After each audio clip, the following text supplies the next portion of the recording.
서로 인사하시겠습니다. 잘 오셨습니다. 주님의 이름으로 환영합니다. 감사드립니다. 오늘 말씀은 주의 길을 예비하라 라는 제목입니다. 대림절 둘째 주일, 참으로 우리의 삶이 우리 예수님 오실 길을 예비하는 그런 은혜로운 삶이 되시기를 축복합니다. 1907년도 100년도 넘지 않았습니까? 그때에 타이타닉호의 선장인 에드워드 스미스가 이런 말을 했습니다. 나는 이 배를 침몰시킬 수 있는 어떤 조건도 상상할 수가 없다. 현대의 조선 기술은 이미 그 수준을 넘어섰다. 이렇게 이야기했습니다. 이 선장이 그 타이타닉호를 보니까 너무나 자랑스러웠다는 것입니다. 타이타닉호는 높이가 30m, 너비가 28m, 길이가 270m에 무게가 46,000톤이었습니다. 이 배는 당시 가장 큰 세계 최대의 선박이었습니다. 전문가들은 그 배에는 16개의 방수 구획실이 설치되어 있어가지고 물을 못 들어오게 하는 그런 시설이 16개나 있어가지고 그 선장실에서 항교에서 스위치 하나만 딱 누르면 몇 초 내에 어떠한 위험에도 대처할 수가 있다고 했습니다.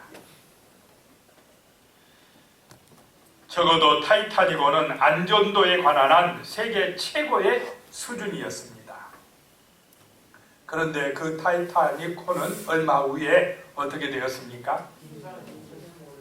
전혀 생각하지 못했던 그 빙산에 부딪혀가지고 침몰하게 되었습니다.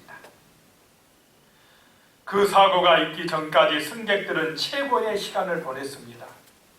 당시는 여객기, 이 하늘을 나는 여객기가 없었기 때문에 상류층들이 이런 초호화 유람선을 타고 세계를 여행하는 것이 정말 최고의 즐거움이었던 것입니다.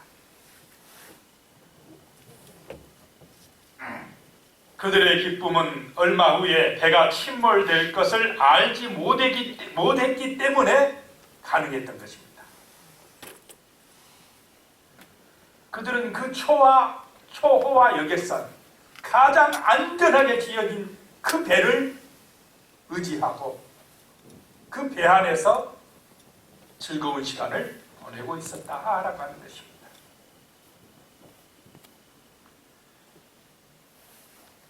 그런데 그들이 차가운 바다에 빠져 죽는 것이 시간 문제라는 것을 갑자기 알게 된다면 어떠하겠습니까? 그 기쁨 순식간에 사라져버립니다. 성빈이 말대로 그냥 일순간에 패닉에 빠져버립니다.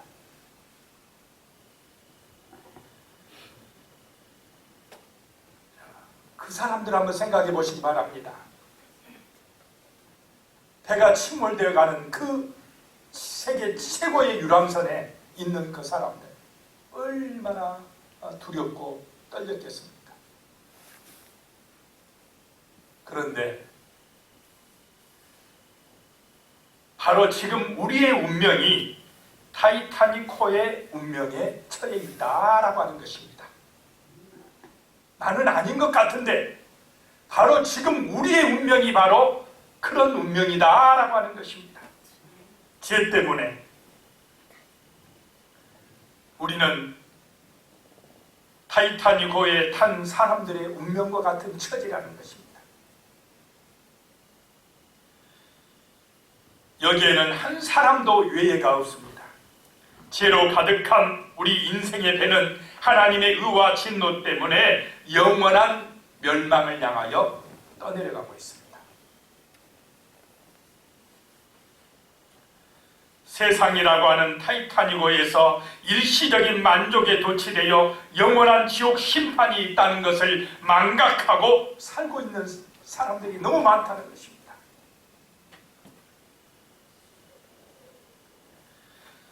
지금은 구원자로 이 땅에 오신 주님을 믿고 붙들어야 할 때라는 것입니다.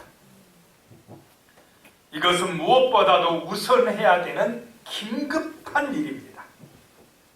자, 배가 침몰되어 갈 때는 뭐가 제일 중요합니까? 구조선이 중요합니다. 빠져 죽어갈 때는 누가 와서 건져줘야 됩니다.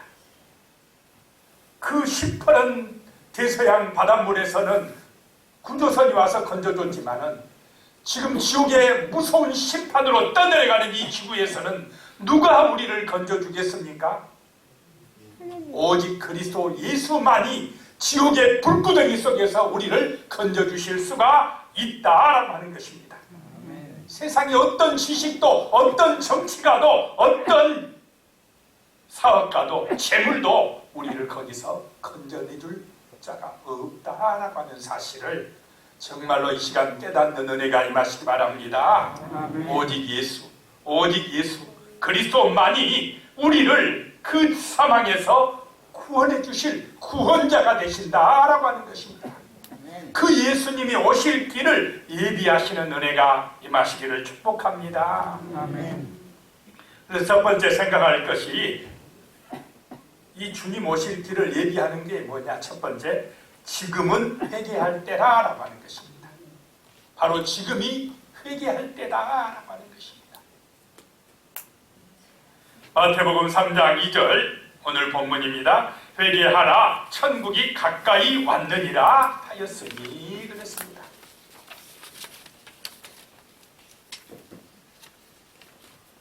이 세례 요한은 유대 광야에서 전파하였습니다.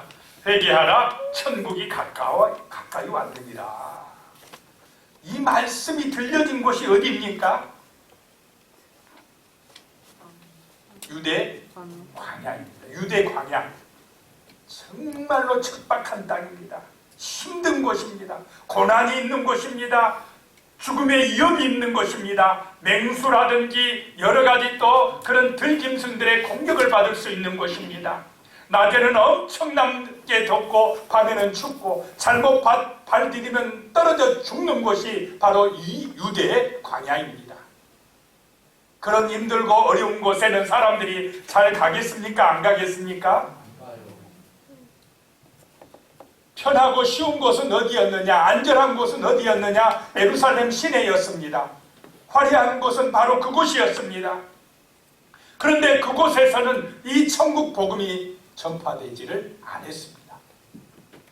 하나님의 이 말씀, 구원자가 오신다는 그 복된 소식은 그 어려운 힘든 광야의 유대 땅, 그 광야, 그곳에서 젊은 세례 요한을 통하여 선포되었다라고 하는 것입니다. 세례 요한이 예수님과 같은 나이니까 세례 요한의 나이가 이때 어떠했겠습니까? 30대 초반에 아주 젊은 나이입니다. 당신은 대제사장을 비롯해서 바리새인 서기관들 유명한 그 정치 종교 지도자들이 전부 다 어디에 있었습니까? 예루살렘 그 도시 안에. 그런데 하나님의 거룩한 말씀이 그들에게 임하지 아니하고 이 유대 광야, 그것도 젊은 나이 세례 요한에게 거기서 구원자가 오신다, 하나님의 통치의 능력이 임하신다 하는 이 소식이 전파되었다라고 하는 것입니다. 자, 이 천국 복음은, 하나님의 진리의 말씀은 낮은 곳으로 전해지는 줄로 믿으시기 바랍니다. 겸손한 자들, 낮아진 마음에 고난과 아픔과 슬픔과 눈물이 있는 그 회개의 현장에 참으로 하나님의 말씀이 이렇게 전파되어진다라고 하는 것입니다. 여러분, 이 세상에서 부귀영화 누리고 싶습니까? 잘 되고 싶습니까? 형통하고 싶습니까? 다 이것이 우리 인간의 욕망이고 소망입니다. 그런데 희한한 것은요, 우리는 그렇습니다. 저뿐만 아니라 우리 모든 인간은 잘 되고 형통하면 간절해집니까? 편안해? 하나님을 간절히 사모합니까? 안 합니까? 어려울 때, 아플 때, 힘들 때, 고난이 올 때, 문제가 있을 때 더 간절해지더라는 것입니다. 더 낮아지더라는 것입니다. 더 사모하더라는 것입니다. 유대 광야와 같은 힘들고 어려울 때 그런 고난의 현장에서 더 주님의 은혜를 사모하더라는 것입니다.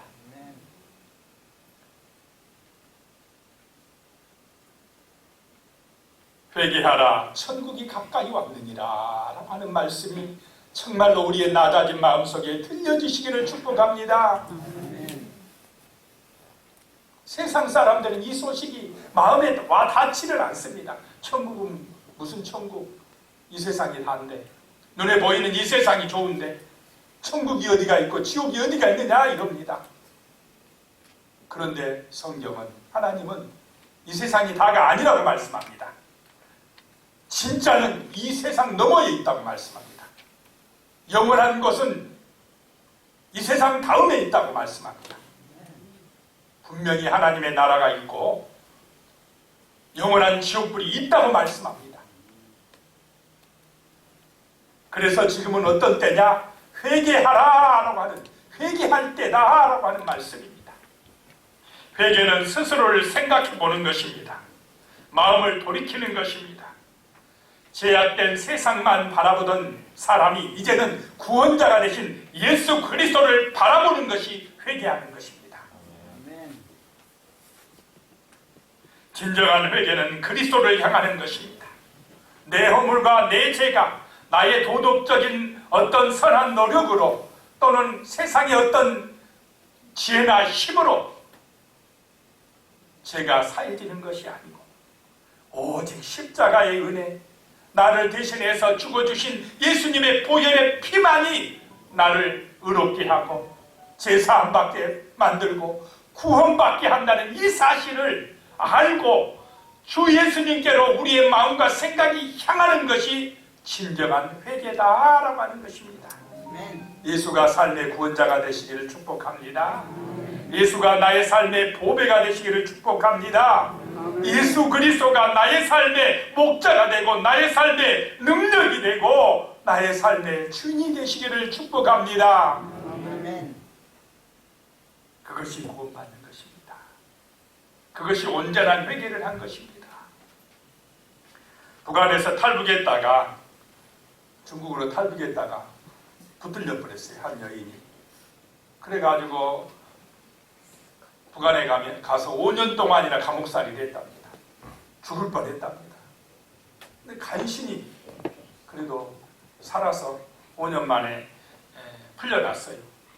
근데 이 사람이 풀려난 지 얼마 안 됐다가 또 중국으로 탈북했는데 탈북했으면 잘 도망가지 또 걸려버렸습니다. 도망간 지 며칠 만에 또 걸려버렸어요. 이번에 잡혀 들어가면 감옥 생활 10년이랍니다. 10년 하면은요, 막 살아나오기 힘들답니다. 북한 감옥은. 그래가지고 이제 나 죽었다 생각이 들었습니다. 그런데 어린 또 아들 하나 낳았는, 아들이 아니라 딸 하나 낳았는데 중국에 있어요. 북한에는 중국 사람한테 시집가서 낳았는데 못 데리고 오게 한답니다. 그래가지고 이제 이 자녀한테 가야 되는데 갈 수도 없고 또 붙들려 가는데 그때에 5년 전에 5년 동안 감옥 살 때 자기가 아는 어떤 언니가 한 말이 생각나더랍니다. 너 진짜 어려울 때 기도해라. 이런 말이에요. 그때는 그 말을 하니까 막 성질을 냈답니다. 그런 헛소리 하지 말라고. 하나님이 어디가 있느냐고. 그런데 그 감옥소, 북한 감옥소에서도 뭐 하는 사람이 있었다고요? 전도하는 사람이 있었다는 것입니다. 더 진짜 힘들고 어려우면 기도해라. 그리고 마지막은 꼭 뭐라고 기도해야 되느냐? 예수님의 이름으로 기도합니다. 아멘. 그러라고 그랬답니다. 근데 그때는 성질 났는데 이제 자기가 급하니까 기도해라 이 말이 떠오르더랍니다. 그래갖고 기도를 하는데 예수님의 이름으로 기도합니다. 이게 안 떠오르더랍니다. 이게 습관이 안 된 사람이라 그 말이 안 떠올려가지고 아멘은 잘 생각나는데 한참 막 고민했답니다. 너무 급하니까. 그런데 생각이 나서 막 살려달라고 기도했답니다. 예수님의 이름으로 기도합니다. 아멘 그랬답니다. 그런데 참 하나님이 급하면 또 급한 대로 역사하십니다. 북한 보위부, 우리로 말하면 경찰서에 끌려갔는데 희한하게 거기에서 보이부원 경찰서 직원이 자기를 옛날에 짝사랑하던 남자친구였답니다. 희한하지 않습니까? 그래가지고는 감옥에 10년 갈 거를 빼돌려주더랍니다. 빼가지고 중국으로 다시 가라고 살려주더랍니다. 이게 하나님의 은혜가 아닙니까? 그래 가서 중국에 가서 그 딸을 만나고 한국으로 와서 지금 간증하고 교회 다니면서 간증을 합니다. 참, 예수 잘 믿고 있습니다.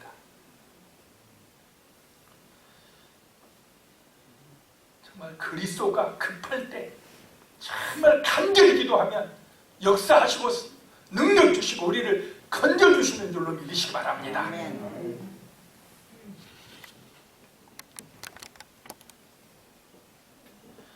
오늘 3절에 보니까요. 그는 선지자 이사야를 통하여 말씀하신 자라. 일러스되 광야에 외치는 자의 소리가 있어 이르되 너희는 주의 길을 준비하라. 그가 오실 길을 곱게 하라 하였느니라 라고 말씀을 하고 있습니다. 하나님의 말씀이 광야에서 선포되어진다는 것입니다. 그 광야에서 뭐라고 선포하느냐? 주의 길을 준비하라고 선포한다는 것입니다. 그분의 오실 길을 예비하라는 것입니다. 자, 우리 성도님들도 예수님이 오실 길을 내 마음에 오시도록 문을 열어놓으시기 바랍니다.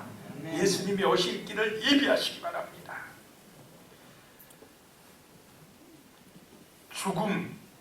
죽음이야말로 반드시 닥쳐올 현실이다라고 하는 것입니다. 그런데 오늘날 현대인은 이 죽음에 대해서 아무런 계획도 없이 마치 죽지 않을 것처럼 살아간답니다. 여러분은 그렇지 않습니까? 다른 계획은 잘 세우면서 죽음이 옵니까? 안 옵니까? 반드시 옵니다. 이거는 정해져 있어요. 언제 올지 압니까? 모릅니까? 아무도 모릅니다. 그런데 확실히 옵니다. 근데 이 죽음에 대해서는 전혀 대비를 안 한다는 것입니다. 두려워서 의사를 피하고 죽을 몸의 운명을 부정하고 몸이 이대로 우리 육신대로 이대로 여기서 영원히 살 것처럼 그렇게 착각하며 살아간답니다. 그러나 우리는 여기서 못 삽니다. 이대로 떠내려가면 지옥입니다. 구원자를 만나야 됩니다. 나를 지옥에서 건져줄 구원자를 만나야 됩니다. 붙들어야 됩니다.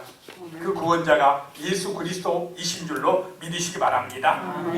그래서 회개하면 주님의 오실 길이 열린다는 것입니다. 예수님이 성경에 보면 한 소녀의 손을 잡고 말씀하셨습니다. 달리다금 무슨 뜻입니까? 일어나라. 소녀야 일어나라 그랬습니다. 어린 그 소녀가 죽어버렸어요. 침대에 눕혀져 있습니다. 그 가족은 어떠하겠습니까? 어린 딸이 죽어버렸습니다. 얼마나 가슴 아프고 괴롭겠습니까? 그런데 예수님이 오셔서 소녀야 일어나라 이렇게 말씀하셨습니다. 그러자 소녀가 기저귀를 펴며 일어났습니다. 예수님은 사람들이 가장 무서워하는 죽음을 이렇게 대하셨다라고 하는 것입니다. 예수님은 권능의 손으로 아이의 손을 잡고 천천히 일으키셨습니다. 내가 내 손을 잡고 있으니 죽음은 그저 잠일 뿐이다. 예수님이 어린 소녀의 손을 딱 잡고 있으니까 그 소녀에게 죽음은 뭐일 뿐이다라고요? 잠일 뿐이다라고 말씀을 하셨습니다. 그렇습니다. 예수님 안에 있으면 죽음은 잠깐 자는 잠과 같습니다. 주님 재림하실 때 깨어나 부활할 것입니다. 자, 성경에 보면 죽는 것을 잠잔다라고 말씀합니다. 세상 사람은 죽으면 그냥 죽는 것입니다. 그런데 하나님의 백성들은 예수 안에서 죽으면 잠깐 잠자는 것입니다. 잠깐 자다가 예수님이 일어나라 하면 어떻게 됩니까? 일어납니다. 부활합니다. 살아납니다. 이 부활의 믿음으로 충만하시기 바랍니다. 잠잤을 때는 오랜 시간 지나서 잠깐 자는 것 같습니다. 다시 일어날 것입니다. 예수의 능력이 이 죽음을 이기셨습니다. 사망 권세를 깨트려 버렸습니다. 예수 안에서 죽은 사람은 잠잔다. 평안히 자다가 육신은 평안히 자고 영혼은 하늘나라 가 있다가 예수님이 일어나라 할 때에 육신이 살아날 줄로 믿으시기 바랍니다. 자, 두 번째 우리가 기억할 것이요, 주님의 심판이 임박했다라고 하는 것입니다. 재판날이 임박했다라고 하는 것입니다. 7절 말씀에 요한이 많은 바리새인들과 사두개인들이 세례 베푸는 데로 오는 것을 보고 이르되 독사의 자식들아 누가 너희를 가르쳐 임박한 진노를 피하라 하더냐라고 말씀하고 있습니다. 임박한 진노, 하나님의 심판이 가까웠다는 것입니다. 세례 요한 때도 가까웠으면 2000년이 지난 지금은 어떠하겠습니까? 더 가까워졌다는 것입니다. 하나님의 심판이 가까워졌다고 하는데도 별로 마음에 그렇게 안 다가오는 것 같은 느낌이 있습니까? 아직 멀은 것 같아요. 아직 멀었습니까? 가까웠다는 것입니다. 심판날이 가까웠다는 것입니다. 그러면 막 긴장이 돼야 돼요. 정신 차려야 되겠네요.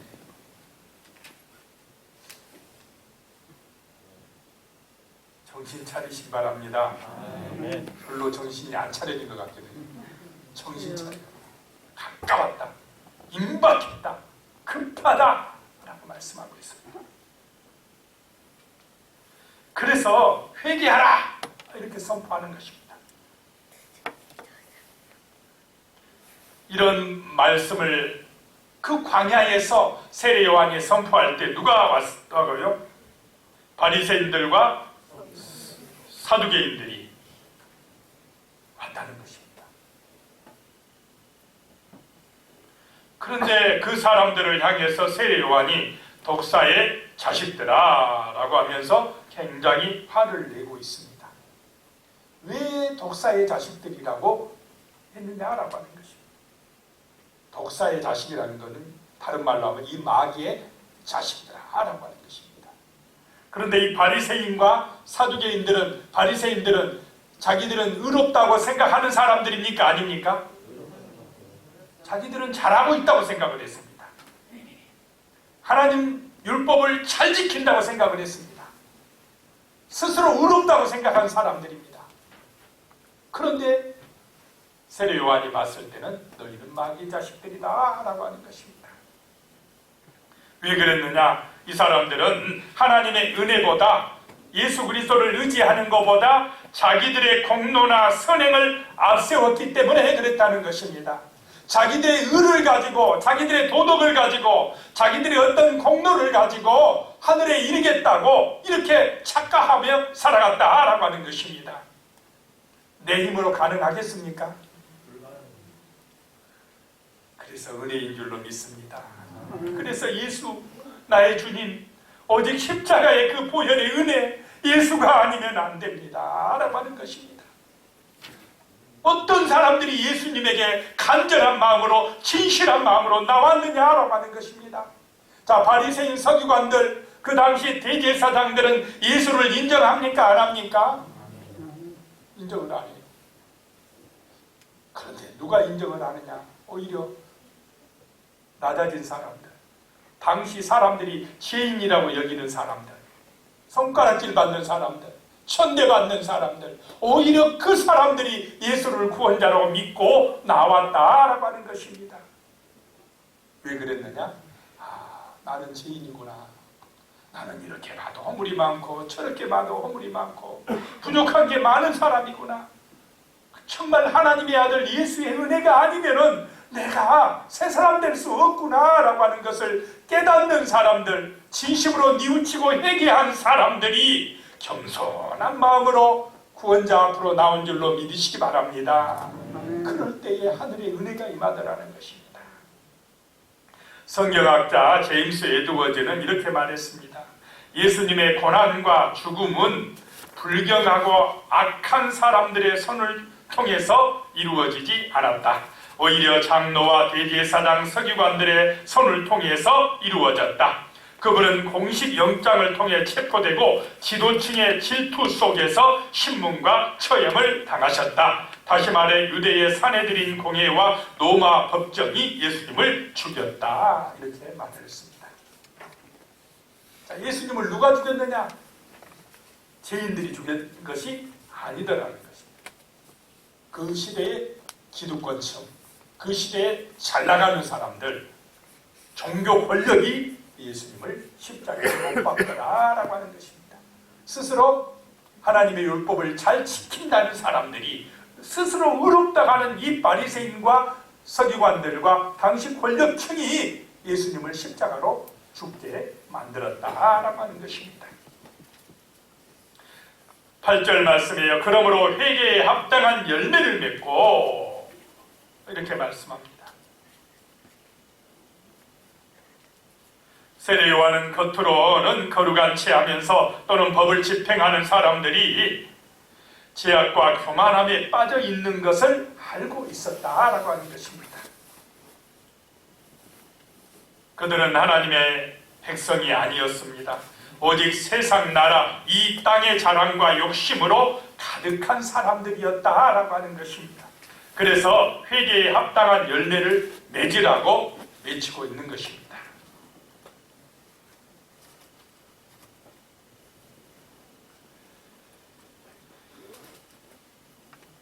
9절 말씀에 보면 한번 9절 읽어보겠습니다. 시작. 아브라함이 우리 조상이라고 생각하지 말라. 내가 너희에게 이르노니 하나님이 능히 이 돌들로도 아브라함의 자손이 되게 하시리라. 자, 바리새인과 서기관들은 자기들이 누구 자손이라고 생각하고 있다는 것입니까? 아브라함의 자손이라고 생각하고 있다는 것입니다. 그런데 세례 요한은 너희가 아브라함의 자손이라고 말하지 말라는 것입니다. 너희는 아브라함의 자손이, 믿음의 자손이 아니다는 것입니다. 하나님께서는 여기 있는 돌들로도 능히 누구의 자손을 만들 수 있다고요? 아브라함의 자손을 만들 수 있다는 것입니다. 그런데 이 바리새인과 서기관들의 마음속에는 예수의 생명의 씨앗이 있는 것이 아니라, 거룩한 말씀이 있는 것이 아니라 누가 들어가서 주인 노릇하고 있다는 것입니까? 마귀가 들어가서 주인 노릇하고 있다는 것입니다. 바리새인과 서기관들은 하나님의 아들을 믿는 것이 아니라 자기들의 의를 믿었다는 것입니다. 자기들의 지혜나 자기들의 어떤 도덕성을 믿었다는 것입니다. 자기 힘으로 자기 중심이 되어 자기가 천국에 가겠다는 것입니다.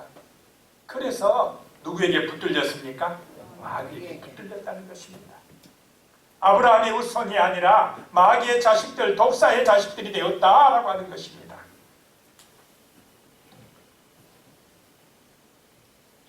자, 십자가의 희생이 나를 살린 줄로 믿으시기 바랍니다. 우리를 지옥에서 건졌다는 것, 이 보혈의 피가 나를 살렸다는 것을 믿을 때에 우리의 삶은 굉장히 강력한 삶이 되어집니다. 해리포터 시리즈, 미니아 해리포터 알지? 그 책에 보면 영화로도 나왔습니다. 사악한 볼드모트는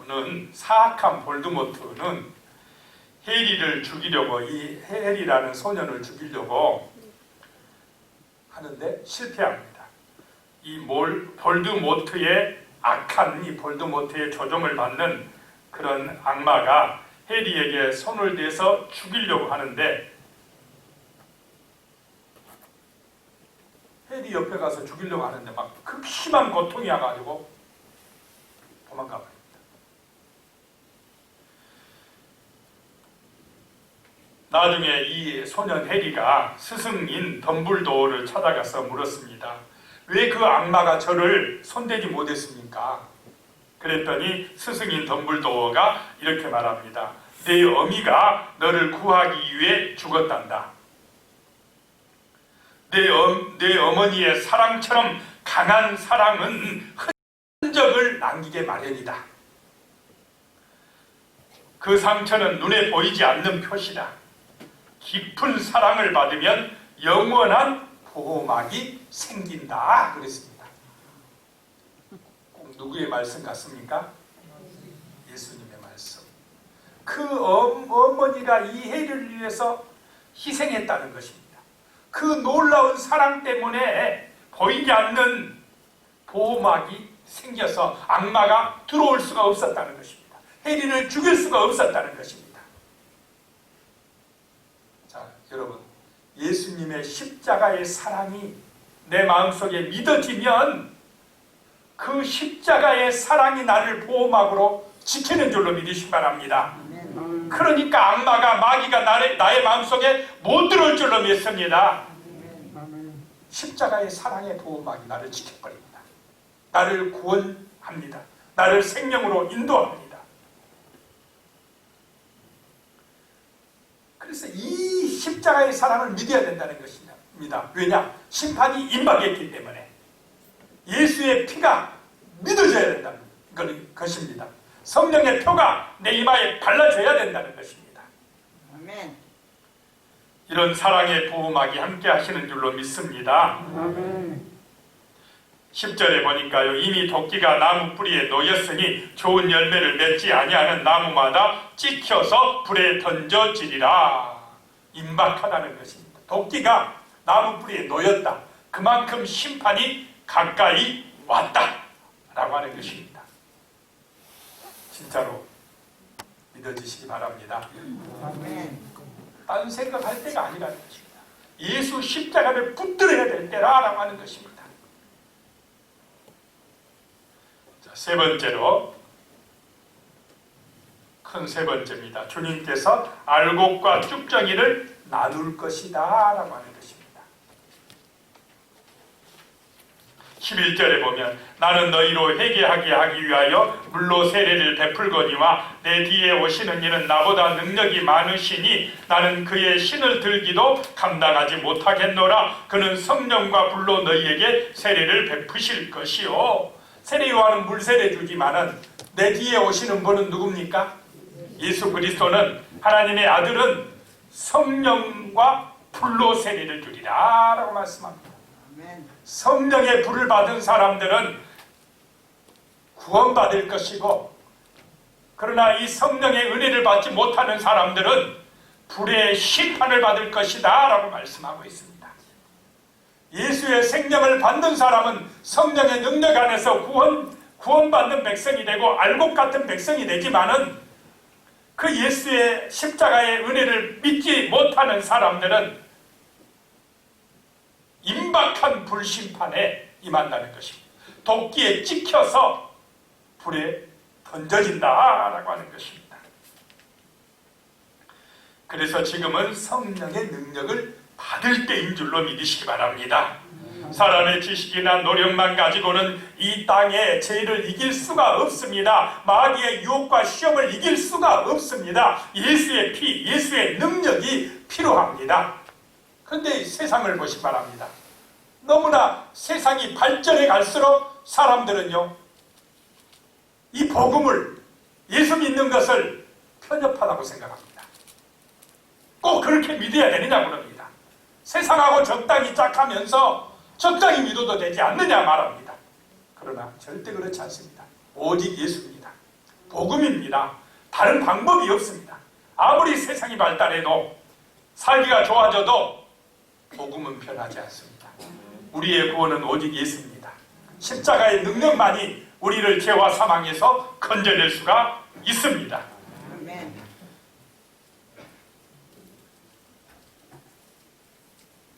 그래서 단순히 교회에 다닌다, 예수 믿는다, 그렇게 말만 한다고 되는 것이 아닙니다. 겉으로 봤을 때는 알곡과 쭉정이가 별 차이가 안 납니다. 유정란과 무정란이 겉으로 봤을 때는 구별이 됩니까? 안 됩니다. 겉으로 볼 때는 똑같이 교회 다닌 것 같아요. 성도인 것 같습니다. 그러나 알곡과 쭉정이는 심판대에 구별이 돼버립니다.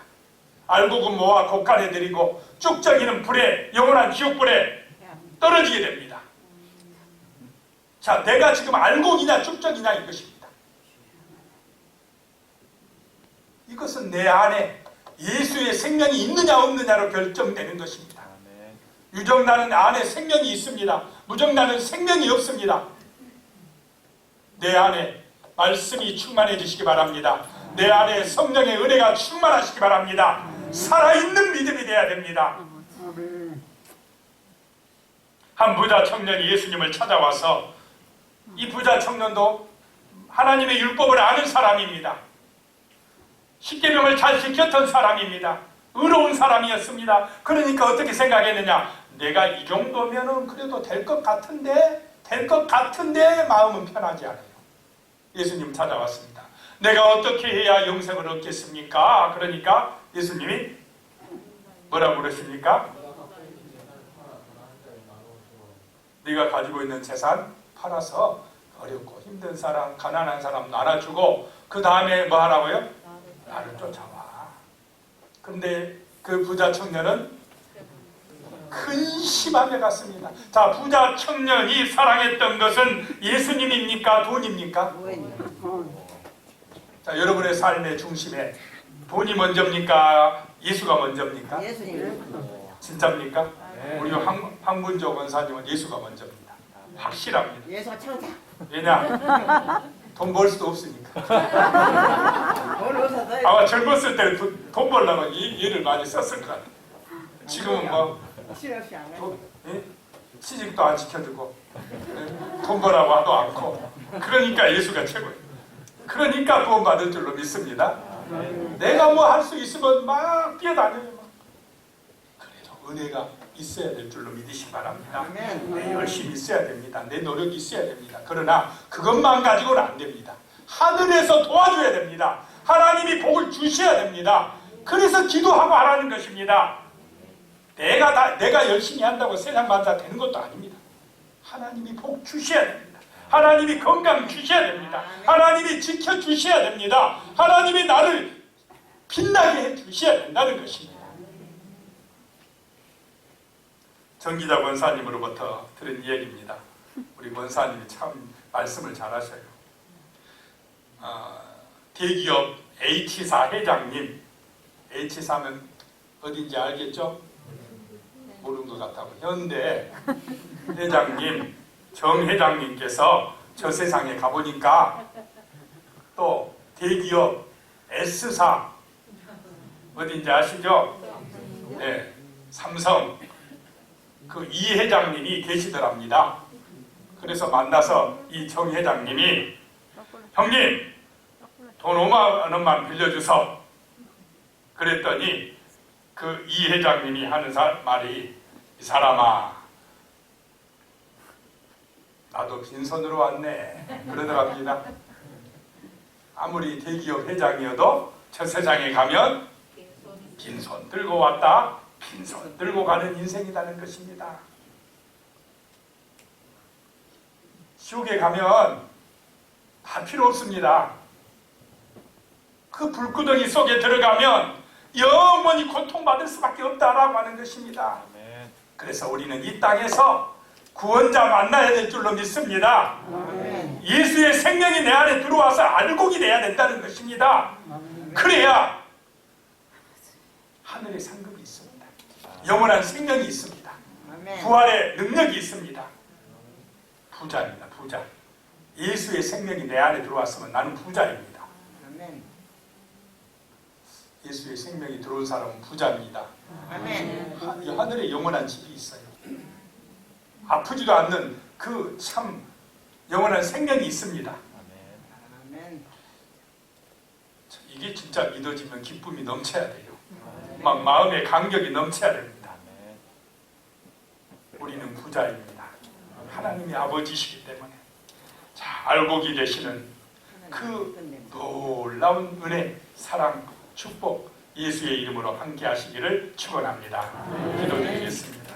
하나님 아버지, 참으로 우리 안에 예수의 생명으로 충만해지게 하여 주시옵소서. 알곡 성도가 되게 하여 주시옵소서.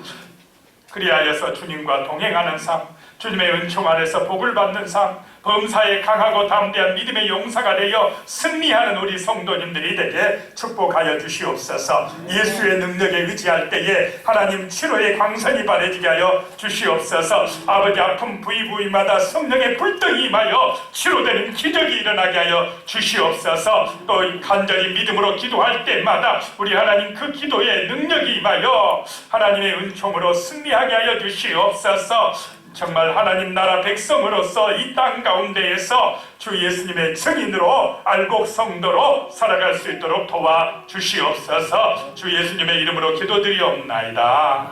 아멘. 찬송가 95장을 부르시겠습니다.